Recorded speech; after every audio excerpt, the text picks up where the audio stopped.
Actually, the sinking of the Titanic was less about hitting an iceberg and more about the laws of physics.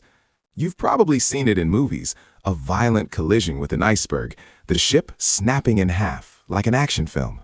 It hits hard, a massive hole appears, the ship sinks, and the story ends. While it sounds simple, the reality was quite different. There is a detail many people overlook. At that time, other ships were also hitting icebergs, but they didn't sink like the Titanic. So why was this ship different? When the wreckage was rediscovered and studied years later, they didn't find the massive gaping hole depicted in movies. It wasn't a wide-open gash. Instead, there were small cracks and fissures scattered across the hull. The iceberg didn't slice through the ship like a knife. Instead, it struck the Titanic at its weakest points. The ship was built by joining massive steel plates together, held in place by thousands of small rivets. To visualize it, imagine old fences or grill gates held together by small bolts. Under normal conditions, it was fine, but the problem started with the extreme cold. That night, the water was freezing, nearly at the freezing point.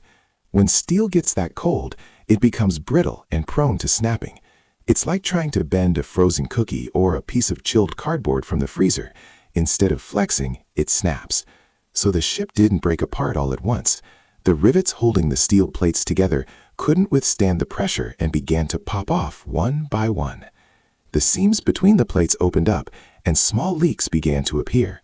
Initially, these openings were small enough to be ignored, but as these minor failures accumulated, they became a disaster. Water began flooding in, compartment by compartment. Eventually, the unsinkable ship, a 52,000-ton marvel of engineering, went under.